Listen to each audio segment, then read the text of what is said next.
So the first kind of mobs you're going to pull is you're going to pull these things called Obsidian Eradicators. They drain the raid's mana. You just have to kill them really fast. If you don't kill them fast enough, they do 6.5k damage to the raid. Pretty much hunters can throw like you can use Viper Stings on. Priest can just mana burn. For the most part, you're going to burn through them.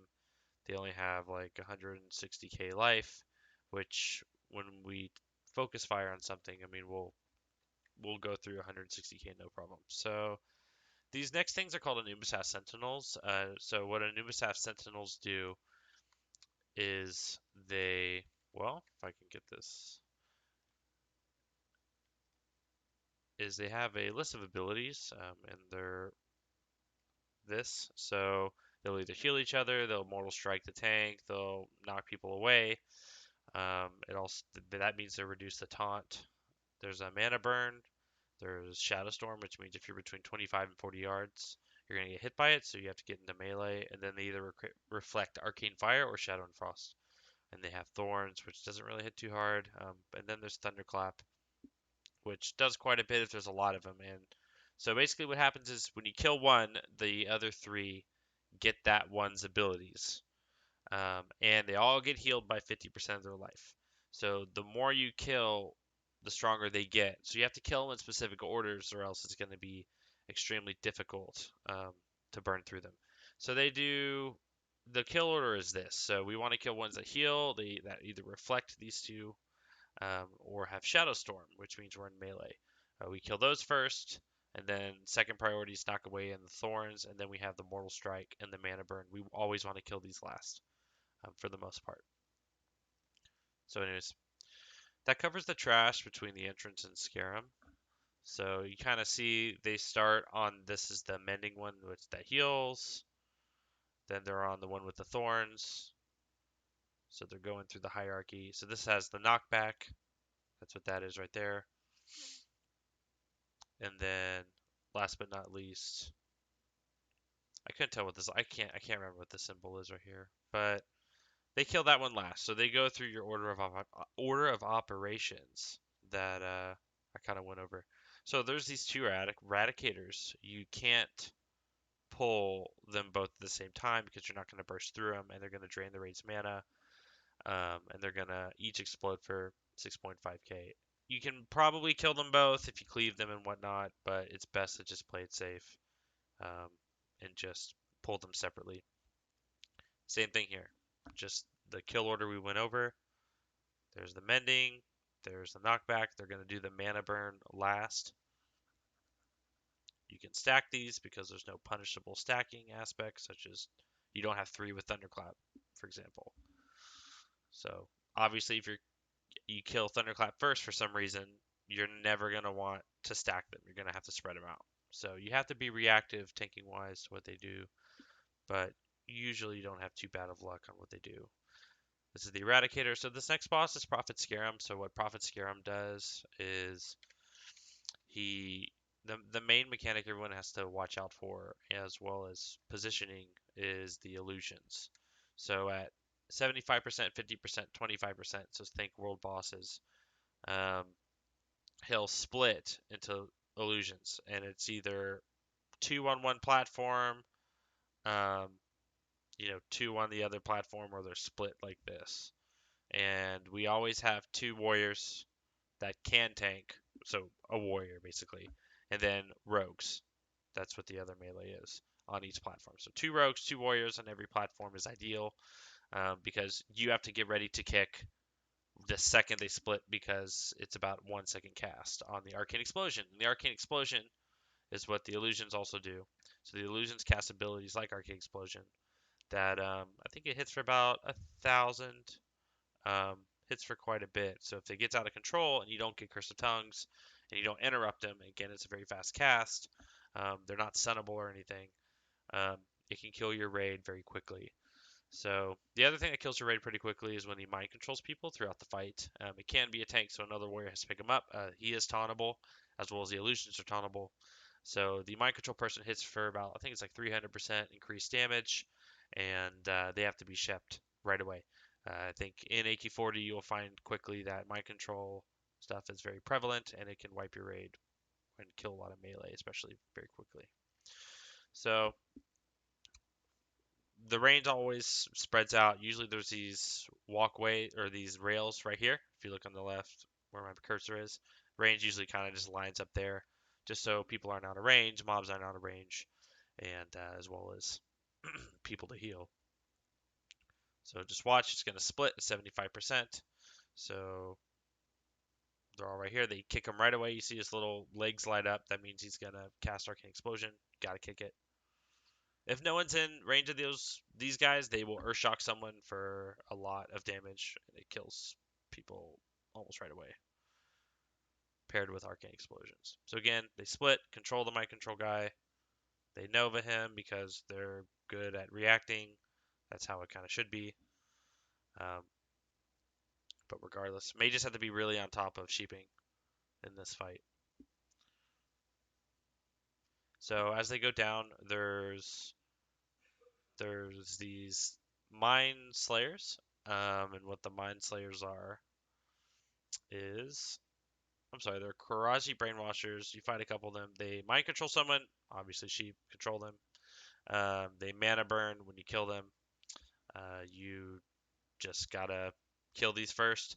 You'll see a lot of these two mobs here. You'll see guardians. They're big. They'll knock everyone back. They'll knock tanks back. They'll knock range back. They'll knock other melee back. And you usually kill these first. And then there's Vecnus warriors, and they spawn a ton of bugs when you kill them. You have to AoE the little bugs that come out after you kill them. You'll kind of see in a second. There was a trash pull before that was that kill order I just mentioned, so but we're gonna see a lot more pulls that involve this. They're on their way to Bug Trio right now. So just look at where they tank them. A lot of times you can tank them under the ramp under there, so you don't get knocked up as much. I kind of like that tanking spot personally, but it's not a huge deal. You're probably not gonna die from fall damage. There's a pat up here that's gonna come. We're gonna pull that. This is before we go into Bug Trio, most likely, unless they're just really far away. These are the little warriors. They don't do too much damage. I mean, you just gotta burst on the little guys.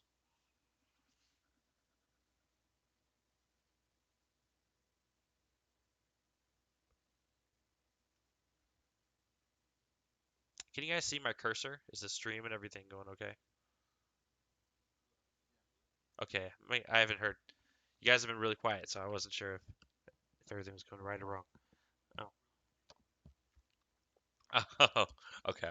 Um, so for the bug trio, again, you can, before I go into I mean, you can tell all these pulls involve the same three mobs. Kill these guys first. The Mind Slayer guys kill the Guardians second, as well as the Warriors. So the bug trio, it's like a little bug family. There's the big orange one that's Lord Kree. He hits for a lot, and he cleaves, and he does an AoE poison volley that you can just dispel or take elixir of greater poison resistance. I cannot talk today for the life of me. Um, and that will take off a lot of those poison volleys. A lot of times you can just take him in the middle. He's again the bigger one.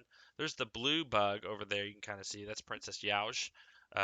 Princess Yauj does an AoE fear. She also takes buffs off people, and then she also, what was that other thing she did?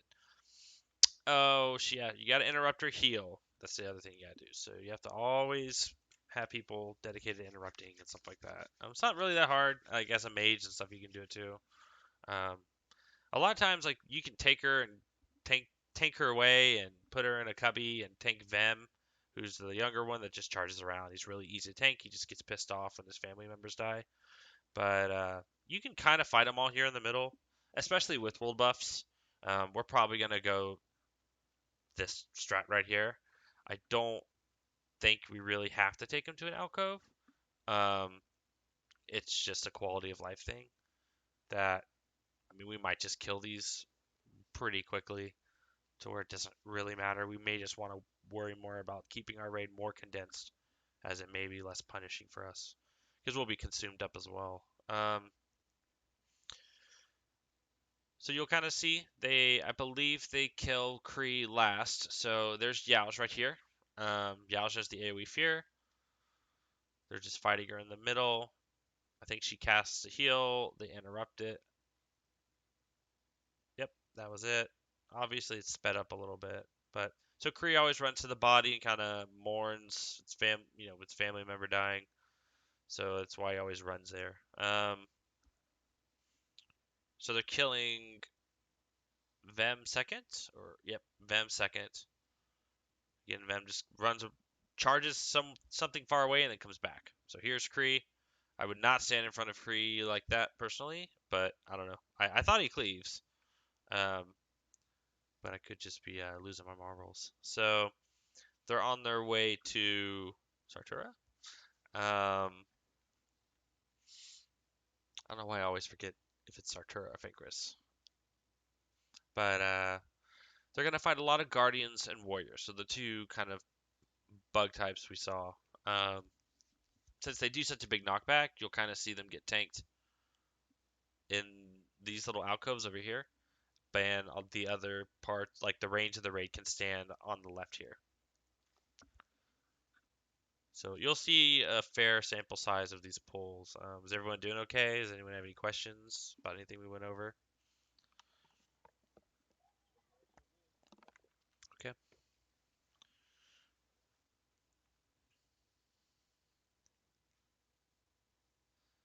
So they just AoE it down.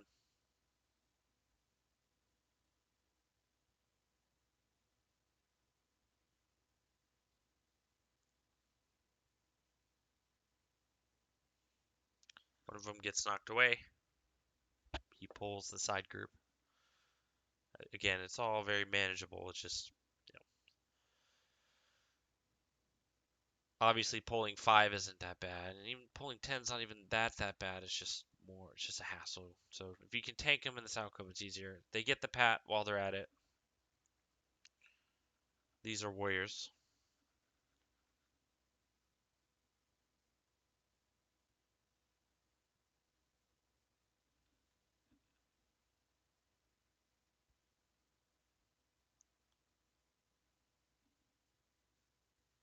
I think this is a skippable area. You can skip a few pulls here. Um, excuse me, but so they tank this one, and then I think it's Sartura time. So for Sartura, there's again they're gonna take all these guardians and they're gonna take it against the wall. So we'll go into Sartura real quick. But for Sartura, she spins around and her ads can be stunned, which is amazing. So you take her over here, the range stands right here, and then you take all her ads over here. Lips, I would use lips. I'd stack them and I'd stun them.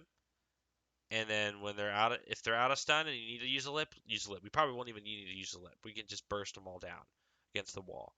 Um, and then just have a tank, a warrior get ready to pick it up off the raid. If Sartura runs out of control, put the main tank on. Her should be fine. Um, so you'll kind of see it in a second. She kind of pats around. Again, a boss being stunnable is kind of unique, so we can utilize that for AQ. Again, I do like lips for this. So again, they do the inverse of it, of where we would stand. The reason why I like taking those against the wall is because of what you just saw, the knockback. It at least means tanks won't get knocked back really far. When she whirlwinds though, you can't stun her. That's a great time for the rest of the raid to save your lip. Um, or just melee to save your lip so you don't get bursted down. And you can kind of just stand in there and kill her. The sex part is the pseudo suppression room, I guess, where things spawn at an accelerated rate. I guess that's the similarities. And there's a lot of non-elite enemies, but there will be these other bugs that will cleave. You'll see them. They're big and blue, and they kind of buff the other bugs. But for the most part, we just move together as a death ball, similar to suppression room. It's that one right there, this blue one. and that's an elite. So they all stand together. They're on their way to Fankris. Fankris isn't really too tough of a boss. I guess he's about as tough as Sartura. And so Fankris is kind of similar to the first boss of AQ20. He's like a little sandworm with legs, things. I don't even know how to explain him. So, um, Centipede, and he's tanked, and by basically two tanks, but one tank can probably hold on him for a long time. He puts a debuff on the tank. It's like a Mortal Strike stacking debuff, and you usually switch off around like 3 or 4. He doesn't really hit too hard. Most the raid's gonna stack on each other, and all these ads are gonna spawn, and it's gonna be like sandworms and little bugs, and they're gonna come out of these little butthole looking things on the walls. And oh, good point. So I wouldn't run up this wall. I kind of like the other spot on the left better. So, but he has a really far Crow Mag esque pull range where it's like it feels like 60 yards. So if you run up this, I mean, he's gonna pull and it's gonna start prematurely. So when people get entangled, you range can just rotate and shoot and uh, destroy the entanglement around them. You could stack a little closer than this. You don't have to stay as spread out. I think people are just trying to stagger and get their cast off. But for the most part, we want to stay really close because these sandworms, after 20 seconds, like one-shot people. So they're stunnable. You have to kill the sandworms first, and then kill the bugs. And you probably didn't see it, but this rogue over here was entangled, and they swapped over and knocked him out of it. Again, very simple fight, not too tough. Um, just involves stacking and then kind of focus firing and like target management with little ads. So for Viscidus, kind of what we've been building a lot of, not a lot, but some NR for is the main thing to do is it's kind of about controlled damage. So they do sit here for a little bit, so we're gonna fast forward. Um, so Viscidus, he's tanked, just kind of right there, facing to the right. Um, our positioning is kind of like this for Viscidus. And what he does is he does like a AoE volley, and then there's like I think a little poo gas, and but for the most part you just take it off. Everyone like ranged casters, I'd wear like 100 resistance. I mean, I just stacking resistance is fine for this. Um, because for the most part we have to kill these, but with sappers and AoE. Especially sappers.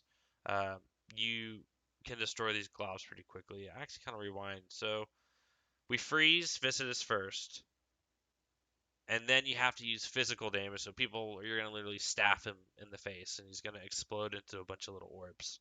The more orbs that get destroyed, he loses percentages of his health. See how they sapper right when they go to this? They all kind of close in on one point. He goes down to 5%, whittle him down, and kill him. I think for this, you can get him in one phase, I believe, but someone was also saying he always goes to 5%. I don't know. So um, I'm not sure. I thought you could get him in one split phase. If we can't, then big whoop, we have to go through 5% of health. If you don't split him, you don't freeze him. It's you can't do the fight. You have to do that mechanic to kill Viscidus.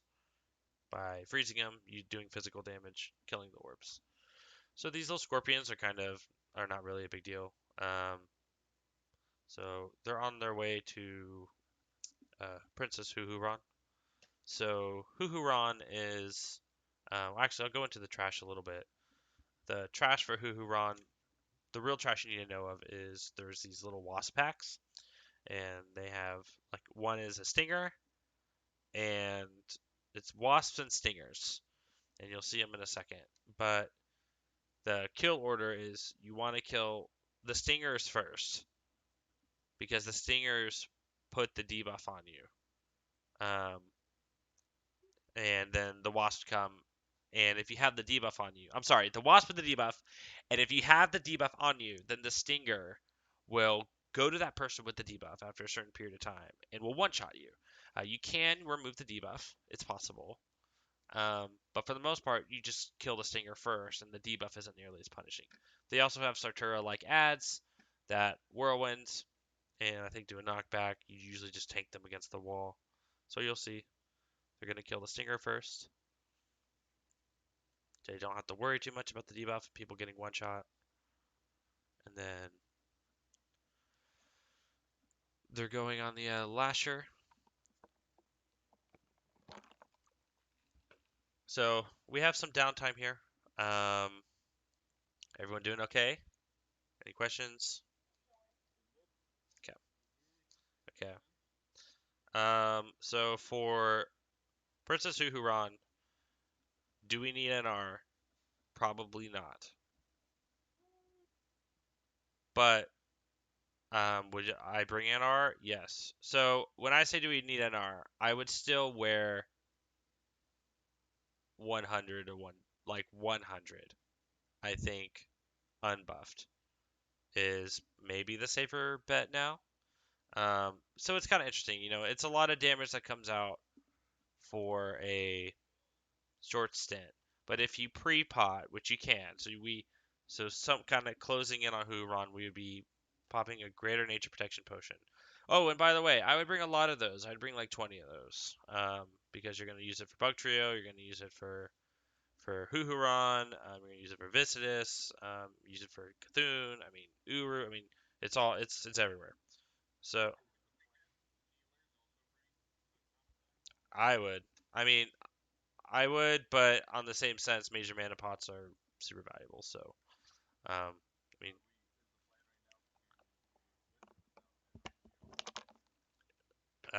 it just depends on what buffs we have.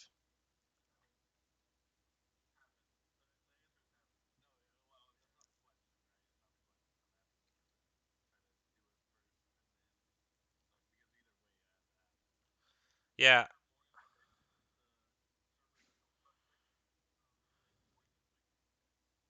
um, right. So what Huhuron does is it's kind of easier just to go through this. So Huhuron, I would again pre-pot here. I wouldn't 255 is really high. So on so the main tank will tank Huhuron, and we kind of position her like this. Kind of they're coming in through the right here. And you can have another tank at the ready. She's not tauntable. She's the only non-tauntable boss in here. Or I guess besides Cthulhu. And the reason why you kind of have to worry a little bit about that if your DPS sucks is she puts a stacking debuff. It's goes up to 99 stacks. You cannot resist it. But I think with our damage, and I kind of compare I was looking at our average rate DPS and stuff. I think we can kill it before Bando, for example, gets 20 stacks, So I think we'll still kill her very fast, to where it's not really going to be a concern. And we have to worry about having stacks drop off Bando and having another tank unless we just lose a lot of people. We're trying to kind of salvage the pull for some reason.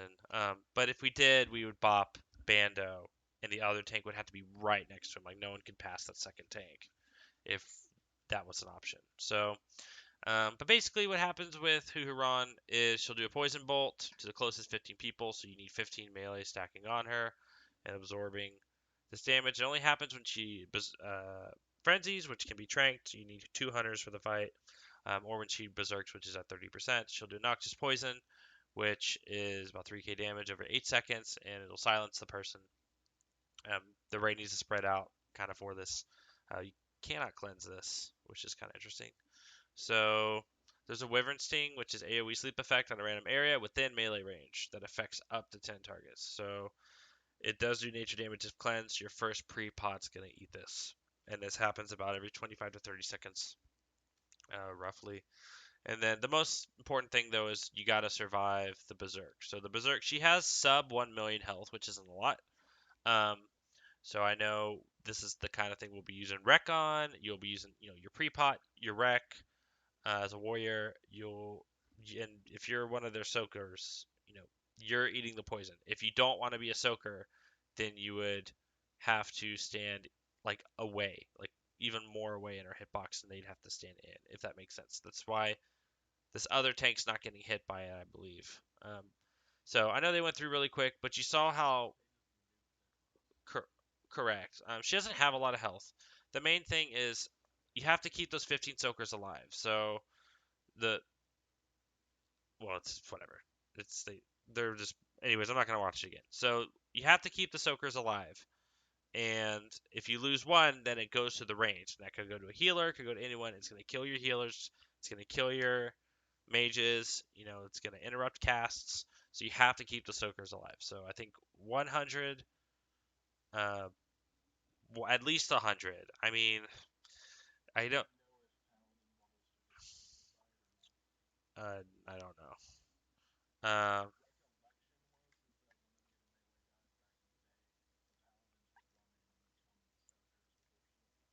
Right. Um, yeah, I haven't. Again, I didn't do horde, so I'm not sure. There's a typo there. So, just realized that. So for these things, sorry, I'm just all over the place. So I don't know yet. I guess I'll have to look into it. Probably we're not gonna worry about it. Um, just because of like positioning and everything. Um, I think we're still good. I think we're gonna crush this boss, Hoo Run, like with our damage and everything. If we have to wear 100 plus NR, then we have to wear 100 plus NR, and that's not too bad with aspects and pre-pots and stuff. So for these next pulls, are Sentinel Defenders. So they have one of each set of abilities. So they either do a Meteor or they do a Plague. Um, Meteor is an AoE that gets split amongst everyone it hits. So if it hits one person, it one shots him. If it hits 20 people, it divvies up between 20 people. The Plague is a dot that spreads in your group. You have to run to the left or the right, doesn't matter where. Whatever is logistically easier for you, so you don't spread and do damage to everyone in the raid. There's Shadow Bolt Volley, which is everyone from 25 to 40 yards. So if you see a Shadow Bolt Volley, you have to run into melee. And if you see a Thunderclap, you can run out of melee. Or I think you can just eat it. I don't think it's too horrible. Um, so they either enrage or explode. So when they enrage, they just hit a lot harder. You gotta kill them, and then when they explode, everyone has to run away. This happens right before they die. Both these things, and then they either reflect Arcane and Fire or they reflect Shadow and Frost. So we'll watch a couple of these. So you see, they always start, and we'll always start this way. They always start split into a melee group and a range group.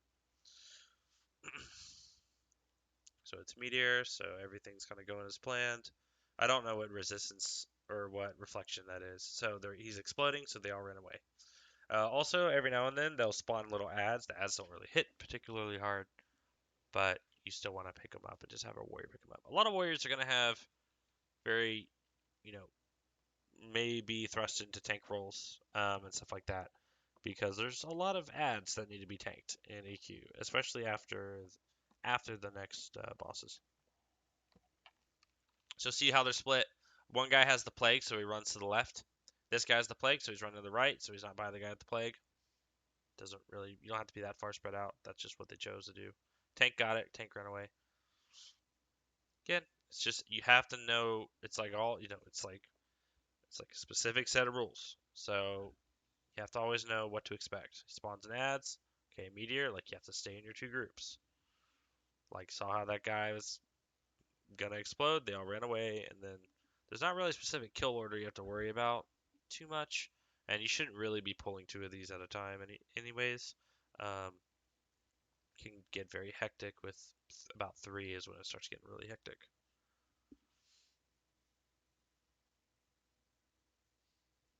So there, it was the volley, so they all got really close.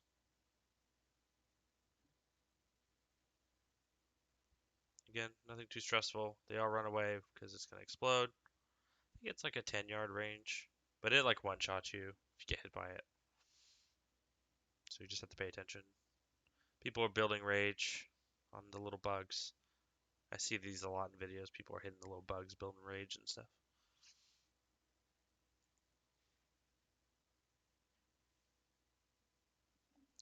The next bosses are the Twin Imps. So the Twin Imps are kind of two gargantuan dudes, and their health is shared. One has 1.3 million health, one has about a million. One only takes magic damage, and one only takes physical damage.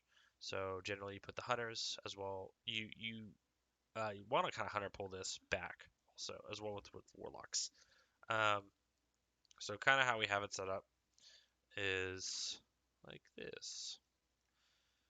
We'll have a warlock stand over here, and obviously we'll have a warlock stand right here. But so Veclor is up here. He's the caster one that only takes magic damage. Warlock opens. Warlock runs away. Warlock tanks him in this corner here. Can't line. Don't be careful on line of sighting your healers though. Um, Warlock healers and the range and or casters are all pelting Veclor, and then melee will be over here. And again, this is the start of the fight. But basically, what happens is they will swap intermittently throughout the fight. And if you're ranged, you have to run to the other side. If you're melee, you would run the other side, and vice versa. Um, one will make the bugs. Veclor causes the bugs to explode. When you have to stay away from the bugs if you're around Veclor. Um, and then Vecnalash will cause the bugs to go in rage, and they'll come after the raid. They'll probably get healer aggro right away.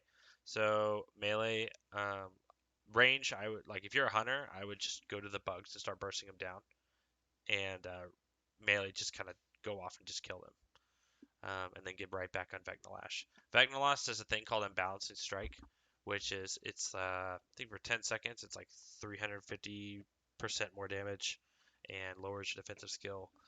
It's a lot of burst damage, and I would use Stone Skin Pots, and if we can, probably Grinder Lay on Hands, because Vecnalash, I know he doesn't have a sword in his hand for some reason in this picture, but Vecnalash is definitely probably the biggest burst damage in the whole instance, probably besides Uru, who we haven't seen yet. Um, so you'll kind of see how it goes with the bugs and positioning and everything.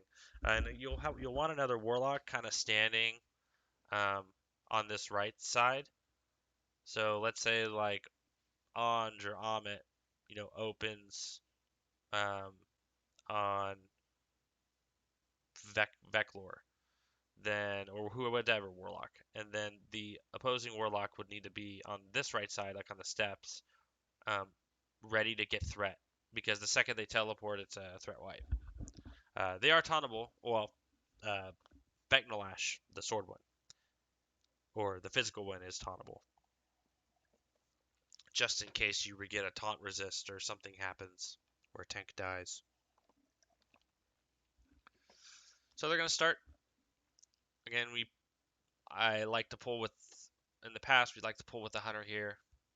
You open with your aim shot rotation, and pull back. But I guess they have the tank open on it, and start moving him backwards. I guess if you get a taunt resist, it can go quite bad. I guess they tank so that you don't have to tank him all the way in this corner. You can take him against the wall. That's fine. As long, everyone would just have to move up and adjust. I've seen people do it with the hunter, um, which I'm not too against. So they reverse. The other warlock's tanking him. Got to stay away from bugs because it'll cause bugs to explode. He'll also blizzard, so just don't stand in the blizzard. Sometimes the blizzard's right here, or in the middle.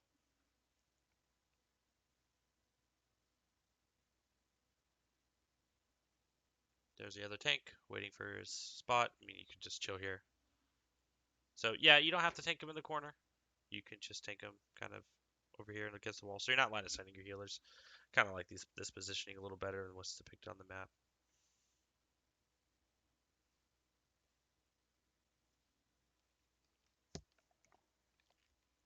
We're almost there. Like we're only 2 bosses away after these guys.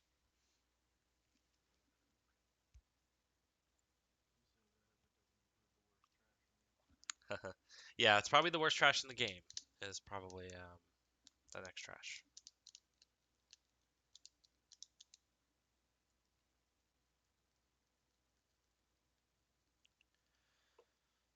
So they do it, and then so for the next trash, we're gonna I'll show you a couple pulls, but we're gonna kind of jump around a little bit, just so we don't go over by too much because there's a lot of repetitive pulls, and there's a lot of things that can be skipped, but that'll be more when looking at a speed run and stuff. So for these pulls, I like watching the first one though. For these pulls, there's kind of some things you need to know about these ads. We have to kill the in this order: Mind Slayers, then the Slayers, then the Champions. So the Mind Slayers will Mind Flay. Um, they'll cause Insanity, which will buff their damage, and it can happen on tanks, by the way. So another warrior has to be ready to pick them up. If you see a tank, get it around you, I would just taunt it and just take the other one. I mean, you tank two, I guess. They hit, excuse me, moderately hard. Um, but for the most part, you can take multiple of these if things start going haywire. Um, sheep the tank or sheep whoever gets mind controlled. They also warriors have to burn their AoE fears before these. It's a pain in the ass if you don't burn your AoE fears. It's like just like a car. It's horrible. Bad things can happen, and you can wipe the raid really easily with wrong positioning. Especially when you have things like the Karaji Slayer who does an AoE silence. They will whirlwind, so it's a long silence. It's like 10 seconds. So if they hit your healers or your casters, I mean it's kind of curtains. They'll do a knockaway. There's a Karashi champions. You kill these last. They do an intimidating shout. They do a knockaway, and they kind of get big and red. You can trank. I believe you can trank these because it's got frenzy on it. So hunters we can assign those as we get closer to whenever these whenever God forbid these gates open. We'll have assignments for everything. Anyways, I want to show you these pulls though because positioning is kind of important. A lot of times you can have a hunter kind of and hero as pet and send it in. That's a very common way of doing it. They kind of sit here for a little bit. But all these pulls are pretty much like when you pull to this room, which is I think their next two or three pulls, they're all pretty much the same. But the methodology is the same. Is you want to keep the Mind Slayers separated from everything else. You have to burn those down. You can take the Slayers and the Karaji, the Karajis, and you could the champions and the Slayers. Everything sounds the same, and tank them next to each other. So they separate them because when you kill them, they do a mana burn.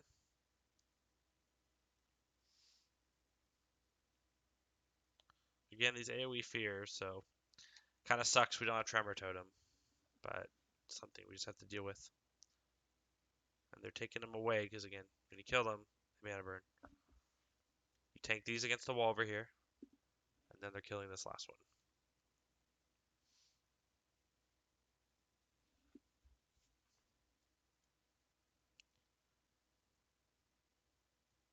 And there's a lot of this trash until we get to some change of scenery and trash.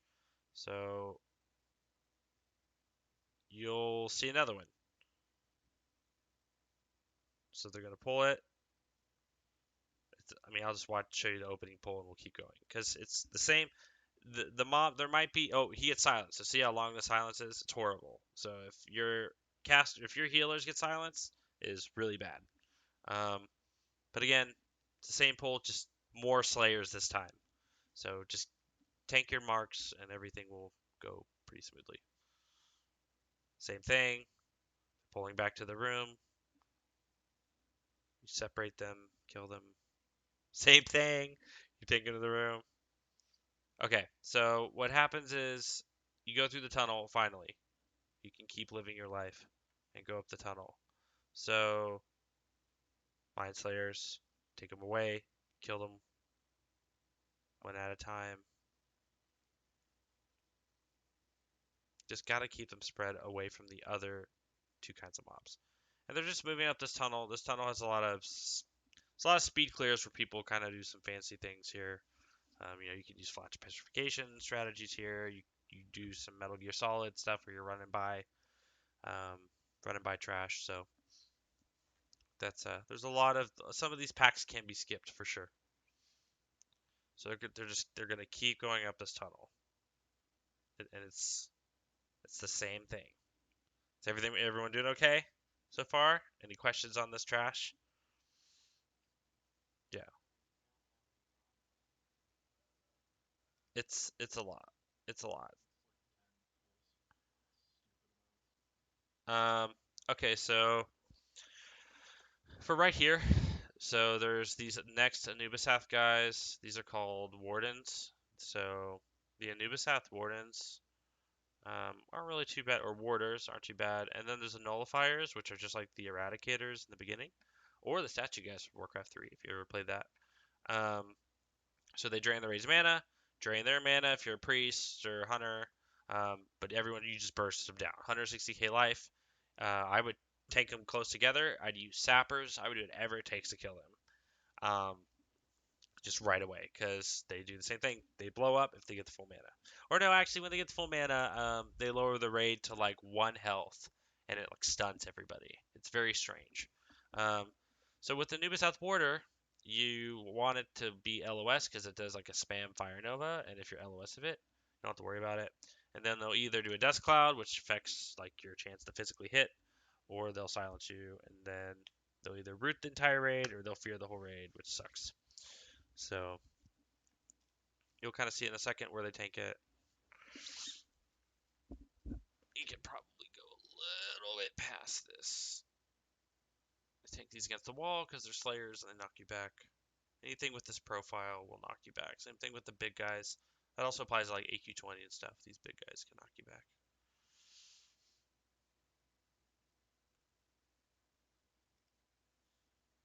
Okay. So, gonna pull Bueller. Okay. So there's nullifiers. Actually, really, really interesting. So, I think it seemed like they almost took that other nullifier around there around the corner. But for the most part, you can kill them both really fast. He does the roots. Now everyone gets hit by the Fire Nova though, so that's why you have to LOS them.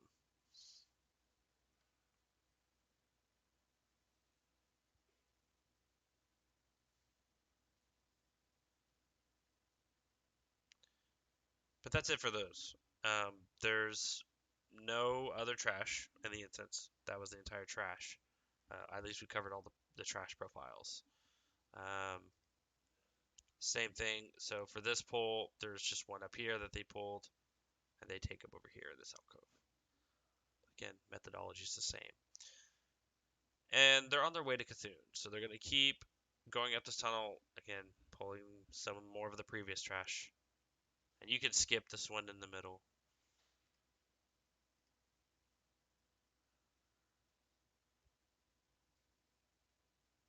Gotta take them to their own spot, kill them. I just wanted to show you like where we tank them and where we kill them. It's all pretty streamlined from here. I guess there's one more of those. Again, tank line of sight. If you're assigned to the main tank, you're obviously gonna run with the main tank. Think like Firemaw and stuff, where you're gonna have 3 healers, healing each other as well as the tank, and that'll be fine. So they're on their way to Cthulhu. So for Cthulhu, probably the most complex boss in here, one of the most complex bosses in the game. Very fun fight though. So for Cthulhu, we there's kind of this diagram. I know it's probably very convoluted and overly fancy, but kind of the main thing to look at is whatever group you're in, kind of just stay in this vicinity. It just lets us like have some sort of spreading out in regimented fashion. So they run in through here, where my cursor is, and so if you're like in the back line of your group, like if you're a caster or a healer, just stay around the backish. If you're a melee, like I get closer, and if you're kind of in the middle, I mean, just run in the middle. Basically, just stay spread out. You should be fine. We're gonna have someone always eating the first beam, but you do want to stay 10 over 10 yards away because if you don't, then the beam from Cthulhu Phase 1 is going to chain and it does like double damage, and then I think that doubles, and then usually the third chain it kills it kills that person one hit. But it'll probably kill a lot of people one hit. So, but this is your positioning, and he'll do like an I beam, and everyone just rotates. So if you're right here, just expect to move towards the other side of the room. So if you were 8 here when we ran in, and then I beam happens, then you're running to 1. And there's little eyes. Everyone just kill them in their groups. They don't have a lot of health. There's little claw tentacles that pop up and can knock you back. Sometimes you're unlucky, you get knocked back into an I beam or something, or out of position. But for the most part, it's pretty random. Just kill these when you see them come up, so you don't have to deal with a lot of them.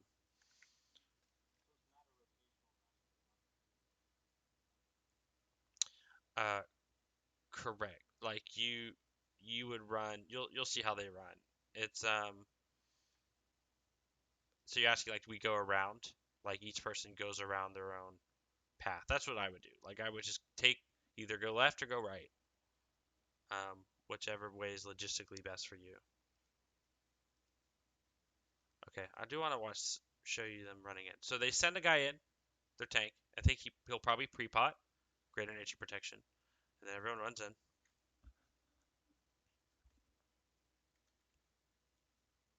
The bugs can take you a little bit, and then you can kind of jump and cover an extra distance. You can also use like whatever you can to help you run faster. It's not too bad. Once you got to burst through this thing, and that's phase 1. So what happens in phase 2 when you kill them all the way? Well, actually, I guess I want to see if we can see an I beam. That'd be kind of nice. I think we do in this video. Yeah. So you can still damage them in the I beam. There are the tentacles. Just kill them. They're moving, and it goes 180. Everyone just moves to their inverted position.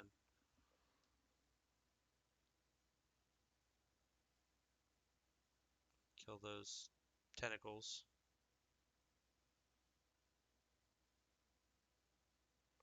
Just kill the tentacles that are like close proximity to you. I mean, you'll kill them really fast. So he goes down, and then this is phase 2. So phase 2, kind of the main things to look at is there's 2 additional ads that happen. Oh, there's no red I beam, so you don't have to worry about moving like that. You do have to worry about the chain green I beams, but they're from these things, which are the giant eye tentacles. They can be stunned. They have to get killed right away. You don't have to stick true to your groups. You just have to stay kind of spread out now. Um, and for the most part, I mean, the only reason why we had some sort of strict way we stood in the first place was just to have some form of regimentedness to it. But if we find it's just unnecessary and people just know how to actually have their head on their shoulders and spread out, then we can be a little bit more free flowing. But for the most part, I'd stick to the chart. So, anyways, I digress. So there will be no dark glare rotation, is what it's called. And then when he comes up, you got to kill the giant eye beams. There's still little normal guys you got to kill, and you have to kill these giant claw tentacles. They have to be tanked. So stun these, tank these. Um, Gotta kill these first, kill these second, and then kill these. Um, so tanks have to stay out. So when I say tanks have to stay out, every 10 seconds someone gets eaten. You get eaten, you kind of drop in this pool of acids like a stomach, and then there's these 2 tentacles right here. So what you need to do is, I mean, you can pretty much hang out in here until you get to like 7 or 8 stacks. But if you're a healer, just top people off and run out. If you're a tank, I would just run out. And if you're DPS, take your stacks, do as much damage as you can, and then run out. That's it. Once they're both down, he's vulnerable, and we can burn him down and kill him. So you'll see it in the video.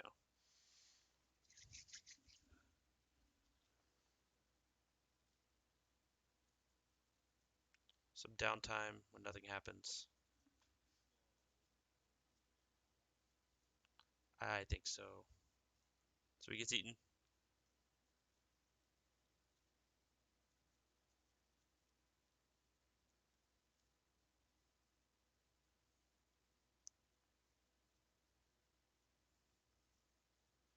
He's at 5 stacks. 5 stacks is ticking for 563. 6 or 7 is 900.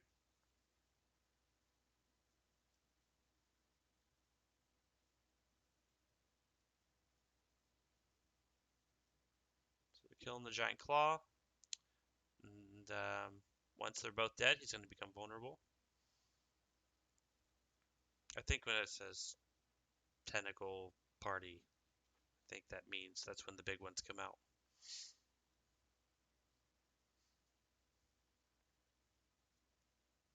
The giant eyes do not have a lot of health, as you could probably tell. Okay, so he's weakened. When he's weakened, you have 40 seconds to do as much damage as possible. I believe this when you save Rack and everything. I think he only has like sub 1 million health in this phase. Um, so do a million health in 45 seconds, which is very doable. You know, if your healers are spamming smite and everything. So, um, but anyways, that's Cthulhu. So there's only one boss left. The next boss is Uru, and Uru is um, it's like the Dune reference. He's the big old sandworm that comes out. Kind of similar to uh, Ragnaros. He is stationary in a sense, to where if you have to be in melee to tank him, obviously, and then we will have one or two other tanks on the side here, at minimum one. And basically, what happens is he does a sweep that knocks everyone back and does some damage. The off tank would run out. He's gonna sweep, and he would sweep the main tank, and hopefully the melee runs out beforehand. But anyone else in melee, and then the off tank's gonna run in. You mean charge, intercept, whatever. Just taunt him. Just because if we don't have anyone in melee range for 5 seconds, he submerges and he does a bunch of damage to us. It's still very doable. It just prolongs the fight, and there's little things that skid around on the ground, and you have to run from them. And then that's one of the main mechanics. The other, but probably biggest mechanic is the Sandblast. So what Sandblast does is whoever is top of his threat meter, and so range doesn't have to worry about threat, besides for this one mechanic. So if you have number one threat, so if you're a warlock and you're spamming Scorch, you're going to be the one eating the Sandblast. If you're a mage and you have the Ignite, you're going to be the one eating the Sandblast when that happens. When Sandblast happens, it's everyone in like a frontal cone. I think it's like 4k damage ish, and it stuns them for 5 seconds, and it's 4k nature damage, so you can't just like lip it, and it wipes their entire threat. So this boss is tauntable, it's something to consider. And if let's say like Berserk or Bando was so far ahead of everyone, um, and by the time sweep would have already happened by then. I think sweep always happens before Sandblast. Um, so he would have someone else would be kind of mirroring Bando on the threat table when that happens, and they can eat the Sandblast. You can have another tank eat the Sandblast if you want. Um, or whoever's top on range threat. And if you get range threat, you have to run either to the left or to the right here, and everyone has to rotate to where they're basically behind Uru. So again, if you get hit by it, it can wipe the range. So if whoever's not paying attention, that's range gets threat, and he turns around and hits the range, it's like a complete raid wipe. So you'll kind of see how it goes. So they get a warlock to do it, which we can totally do. I believe our ignite mage, there's a good chance he's gonna do it, because when you have your tanks getting knocked back and whatnot, it could really affect you. But I mean, that's the thing is nowadays, I mean, we can probably just tank them, but it's gonna wipe your threat. So it's kind of nice to have range get top on threat. You kind of play around with it a little bit, but you'll see. So this mage has the ignite Thekla, and watch where he runs to. He runs over here on the right,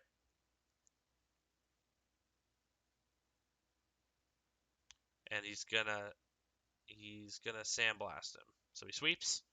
The other tank runs in, picks him up for a second, and then goes right back to Lidthos. Um, so I don't know if you saw that, but he turned and he sandblasted him. Or he sandblasted the mage. And then I think he got hit by the sandblast also, this priest. So another thing to consider, and that's why I think he was spinning. That's what it does to cause you to like spin.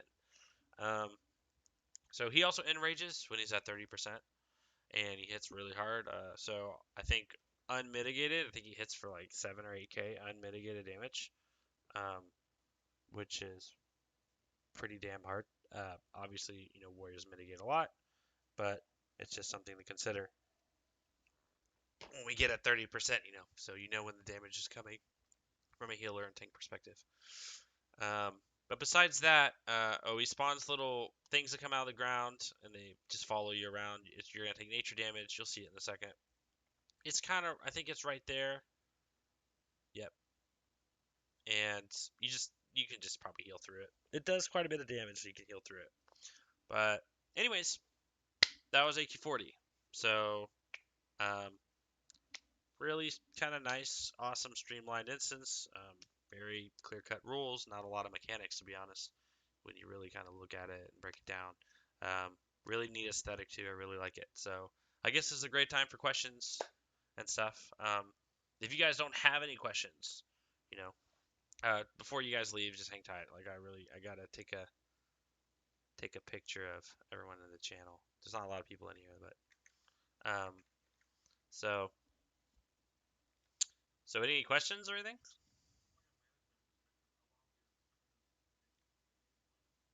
On our first night,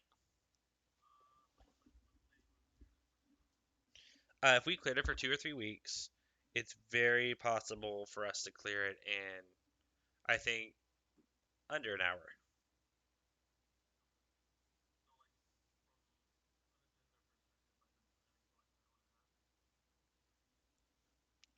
Yeah, I think an hour. I think an hour and a half is probably makes sense.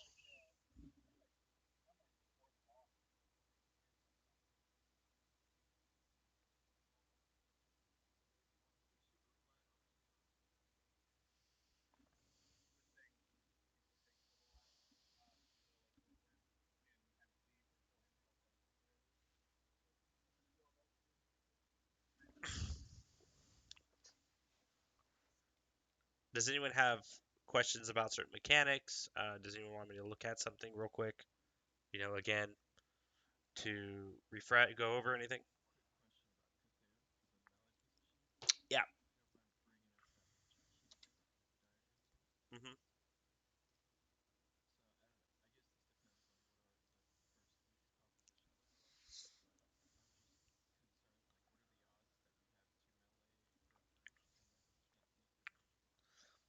so if you still have no, you're fine. If you have two melee per group, no, you're good. You can still meet the requirements of this.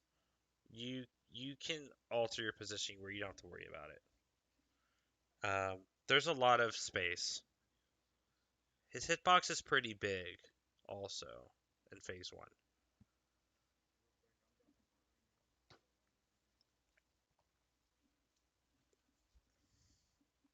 Is there anything else you guys want me to look at or revisit? Or there's also we went over this last time, but there is a spot where you can backstab Cthulhu if you're a rogue.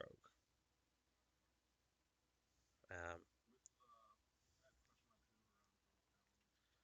yeah.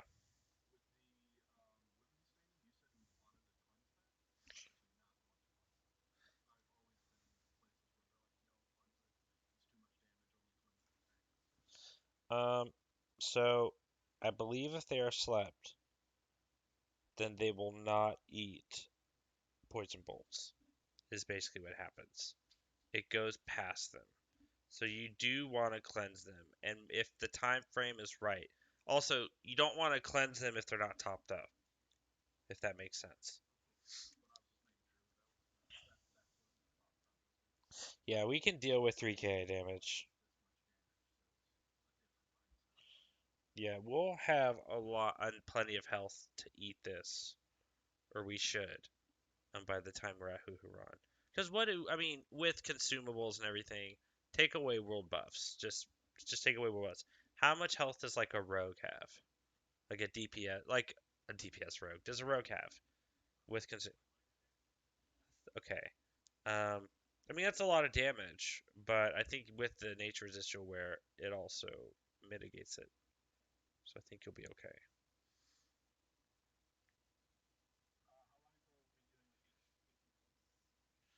Uh,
Um, anything else? Any other questions? I know there's not as many. I know we have a lot of people that probably already had their questions asked last week and stuff. But and if there's anything you guys forget, or if something comes across down the road, you can always just you know shoot me a DM on Discord and I can look into it. Or yeah, yeah,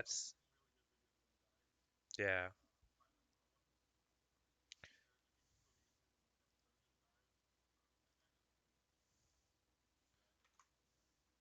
yeah. I mean, I think that's one is honestly one of the best approaches is to, I mean, just keep watching different like videos on it from different perspectives. Like there was a guy I saw, and it was like I don't know. I listened to him a lot in my car on Twitch, like there and back.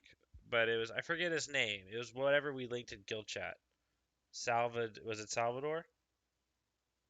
Yeah, Salvadali. Gotcha. Oh yeah, yeah. The warrior. Oh, the orc warrior.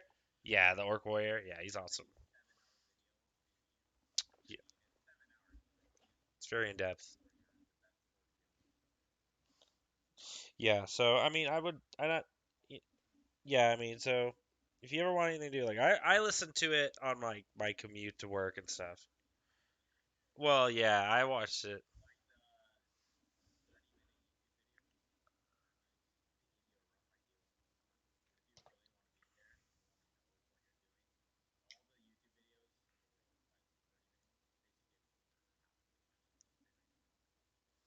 Right.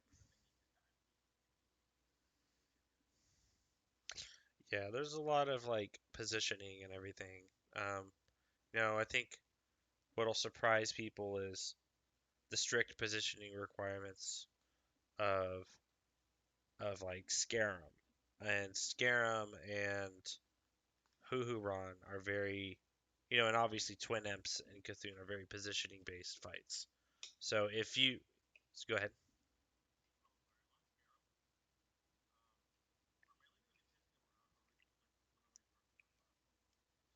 5% before he splits, like we'll play it safe and we'll go to the platform. Uh, I would just, I mean, unless this is something new has changed. I mean, I would like rogues to have mind numbing on as well for um for the illusions. Because Curse of Tongues is it an instacast? I think. Yeah, that's what I thought. But it'll be not. I mean, we just need as many tools at our disposal to stop the arcane explosions. Because that's how a lot of us are going to lose world buffs right away. If we can't get the illusions under control, like if our warriors don't pick them up fast enough and we don't interrupt the arcane explosion, you take a lot of damage. Like we'll arcane prepot there also, um, which I'm probably gonna come out with a consumable list pretty soon because it's. I think hopefully everyone has it consumes, but there may be some people are missing that they don't know they need, like greater arcane protection potions and stuff. So, but that would definitely help for that fight.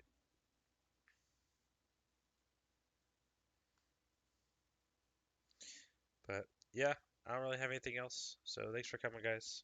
Um, if you have any questions, you can ask. But hopefully AQ opens 2 weeks from now. It's not going to open next week. Um, but we just have to, please help out with the war effort. It's a pain in the ass. We're so behind on leather, um, as well as a lot of others, and we're pretty weak in other domains too. But we're doing a good job on like silk, and I think our linen we're still far away, but we're getting there. So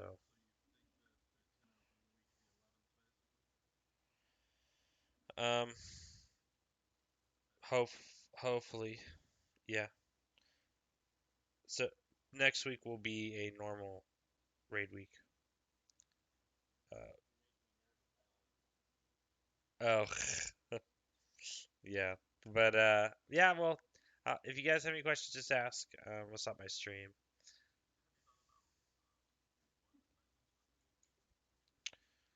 Yeah. So um, we would want interrupts and which platform, for rogues and warriors. Like we're your warriors and platforms melee or melee and platforms rather is probably what we'll just do. And then there'll obviously be tank assignments and marks. There will be for trying to think of what else we got. Because the Kree and Vem and all that will be tanked via mark also. So obviously healing assignments, trank assignments. Um, if you're a trank, we may want to bridge trank via marks, if that makes sense.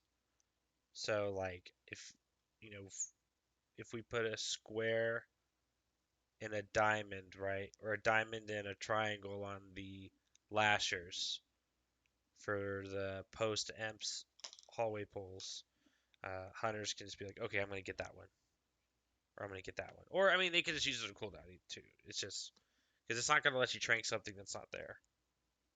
Um, so hunters can also just be aware and use it on cooldown, but sometimes just assigning them helps. Um, I don't know. There's actually not as many marks as I thought there would be. I know we'll have stuns. We'll want rogues assigned to stuns to certain marks. Uh, for the lashers for like Sartura and Startura stun. Um, but I can't think of anything else.